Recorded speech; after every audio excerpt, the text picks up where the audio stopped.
बच्चों, आज हम फिराक गोरखपुरी एवं उनकी प्रथम रचना रुबाइयों पर चर्चा करेंगे।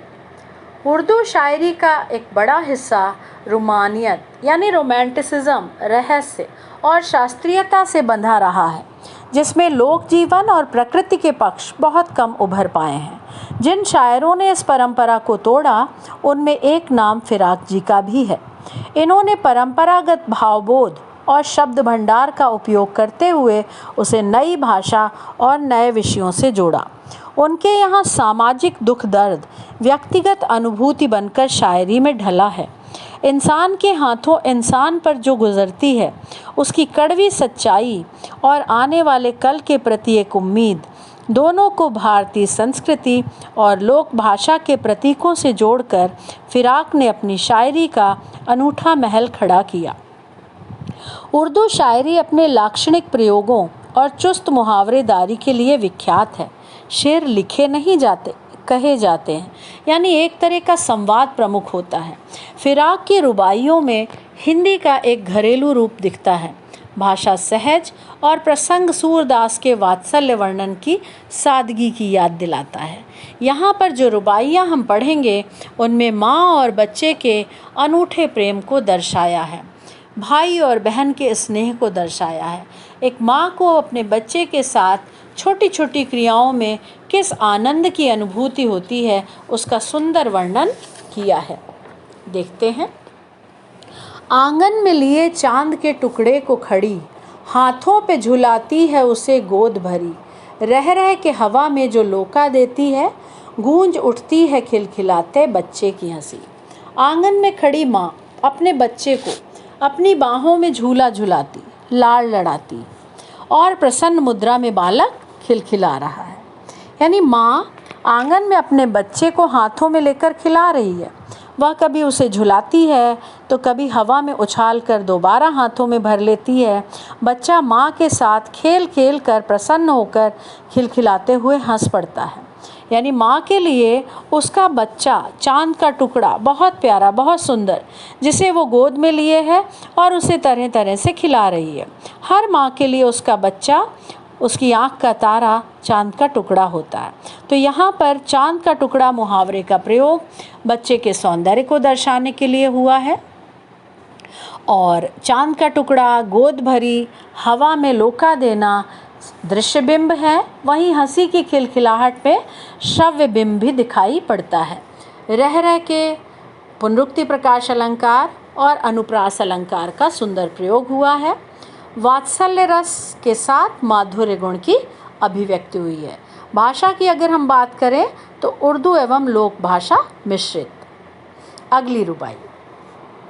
नहला के छलके निर्मल जल से, उलझे हुए गेसुओं में कंघी करके, किस प्यार से देखता है बच्चा मुँह को, जब घुटनियों में लेके है पिनाती कपड़े। यहाँ पर माँ अपने बच्चे को साफ स्वच्छ जल से प्रसन्नता के साथ नहलाती है और छलके बच्चा पानी में हाथ मारता है, पानी छलकता है, उसके बालों से बूंदें गिरती हैं, उसके बाल भीग जाते हैं, बाल उलझ जाते हैं। तो जब माँ अपने बच्चे को निर्मल जल से नहलाती है, नहलाने के बाद जब वो उसके उलझे हुए बालों में कंघी करती है, उसके बाद अपने घुटनों पर यानी गोद में लिटाकर जब वो उसको कपड़े पहनाती है, सहजता से कपड़े पहनाती है, तो बच्चा अपने माँ के मुख को कितने प्रेम से देखता है। यानी यहाँ पर माँ द्वारा बच्चे को नहलाने के कार्य का वर्णन करते हुए माँ और बच्चे के स्नेह का चित्रण किया गया है। माँ स्नेहपूर्वक अपने बच्चे को नहलाती है, उसके बाल संवारती, उसे कपड़े पहनाती है और बच्चा अत्यंत प्रेम से अपने माँ के मुख को निहारता है। तो यहाँ पर भी बच्चों वात्सल्य रस, माधुर्य गुण, अनुप्रास अलंकार, पुनरुक्ति प्रकाश अलंकार का सुंदर प्रयोग किया गया है। दिवाली का वर्णन करते हुए कवि कहता है कि दिवाली की शाम घर पुते और सजे। कवि के अनुसार दिवाली की शाम घर में स्वच्छता और पवित्रता का वातावरण है। घर नए रंग रोगन किए और सजे हुए, यानी दिवाली के अवसर पर पुताई भी होती है, वाइट वॉश भी कराते हैं और साफ़ सुथरे भी करे जाते हैं, है ना। तो घर रंग रोगन किए हुए और सजे हुए और माँ बच्चे के लिए चीनी के खिलौने जगमगाते माने चमकते हुए, खील खिलौने बताशे भी आते हैं, तो माँ अपने बच्चे के लिए जगमगाते हुए चीनी मिट्टी के खिलौने लाकर उसको देती है। और जब वो बच्चे के घरौंदे में, उसके बनाए घर में, बाज़ार में भी मिलते हैं बच्चों के छोटे छोटे घर, तो जब वो अपने बच्चे के घरौंदे में माने उसके छोटे से घर में दीपक जलाती है, दिए जलाती है, तो उसके सुंदर से चेहरे पर एक कोमल आभा, एक कोमल कांति दिखाई पड़ती है। यानी दिवाली के दिन माँ दीपकों की रोशनी में रूपवती लग रही है, और जब वो बच्चे के घर में दिए जला रही तो उसके चेहरे पर एक कोमल खुशी, कांति दिखाई पड़ रही है। वात्सल्य रस। अगली रुबाई में बच्चे की जिद का सुंदर ढंग से वर्णन किया है कि आंगन में ठुनक रहा है, जिद आया है। बालक आंगन में पैर पटकते हुए इधर उधर चल रहा है, ठुनकारी भर रहा है, जिद कर रहा है। बच्चा ही तो है। आसमान में चांद को देखकर उससे आकर्षित होकर ललचा रहा है और माँ से चांद मांगने की जिद कर रहा है। बच्चे के ठुनकने और जिदियाने में उसकी बाल क्रीड़ाएं, हठ और मनपसंद चीज़ प्राप्त करने की कोशिश है। वो अपनी माँ से चांद लेने के लिए हट कर रहा है, जो उसे अच्छा लग रहा है।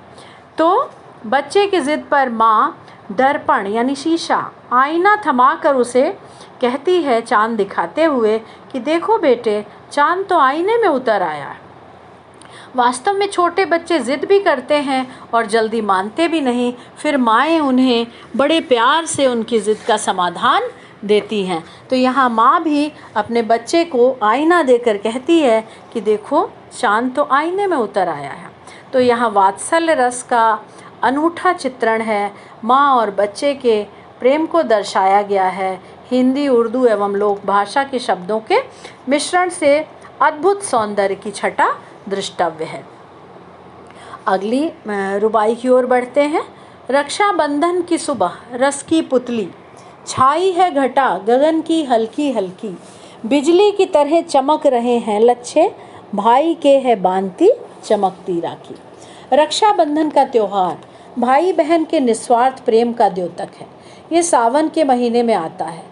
इस दिन बहनें बिजली की तरह चमक रहे लच्छे जैसी चमकती राखियां भाइयों की कलाई पर बांधती हैं। रक्षाबंधन का त्यौहार सावन की पूर्णिमा को मनाया जाता है। आसमान में बादल छाए हैं, प्रातःकाल का वातावरण है, मौसम सुहावना है। रस की पुतली यानी अत्यंत आनंदमय, हर्षोल्लास से परिपूर्ण प्रातःकाल का समय, रक्षाबंधन का त्यौहार। आसमान पर हल्के हल्के बादल छाए हैं, और जब भाई की कलाई पर बहन राखी बांधती है तो यहाँ पर कवि ने बहुत सुंदर तुलना की है कि बिजली की तरह चमक रहे हैं लच्छे। यानी रक्षाबंधन की प्रेम भरी सुबह में जब आसमान में बादल हल्के हल्के छाए, हल्की हल्की बदली छाई है, और बहन जब अपने भाई की कलाई पर राखी बांधती है तो उसकी कलाई पर राखी ऐसे ही चमकती है जैसे बादलों में बिजली चमकती हो। यानी भाई की कलाई पर बिजली की तरह चमकते तारों के लच्छे वाली राखी बहन बांधती है। तो यहाँ भाई और बहन के अनूठे प्रेम को दर्शाया है। बच्चों, रुबाई छंद है। रुबाई उर्दू और फ़ारसी का एक छंद या लेखन शैली है जिसमें 4 पंक्तियाँ होती हैं। इसकी पहली, दूसरी और चौथी पंक्ति में तुक यानी काफिया मिलाया जाता है और तीसरी पंक्ति स्वच्छंद रहती है। अगर हम देखें लास्ट वाली रुबाई, रक्षाबंधन की सुबह, तो रस की पुतली, हल्की हल्की दूसरी लाइन और चौथी लाइन चमकती राखी। इनमें आप देखिए काफिया है यानी तुकबंदी है, सब में बड़ी की मात्रा लगी है। पुतली, हल्की, राखी और तीसरी पंक्ति स्वच्छंद है। तो ये रुबाई छंद है। अगर हम इसकी बात करें अन्य विशेषताओं की तो वात्सल्य रस है, अनुप्रास एवं पुनरुक्ति प्रकाश अलंकार का सुंदर प्रयोग, यहाँ पर बिजली की तरह चमक रहे हैं लच्छे में उपमा अलंकार है, भाषा सरल तथा सहज है, श्रव्य बिंब एवं दृश्य बिंब का सुंदर ढंग से प्रयोग किया गया है। तो मैं उम्मीद कर रही हूँ कि ये आपको समझ में आ गई होंगी आज की रुबाइयाँ। हम अगली कक्षा में गज़ल पढ़ेंगे। भाषा की अगर हम बात करें तो भाषा उर्दू एवं लोक मिश्रित है, लोक भाषा है और लोक परंपराओं को बड़े अनूठे ढंग से दिखाया है। वात्सल्य रस के साथ माधुर्य गुण की सुंदर अभिव्यक्ति हुई है। अनुप्रास, पुनरुक्ति, प्रकाश आदि अलंकारों का प्रयोग, रस, छंद, अलंकार, भाषा, सरल सहज शैली, यानी सारी विशेषताएं हो गई। आज की कक्षा हम यहीं पर समाप्त करते हैं।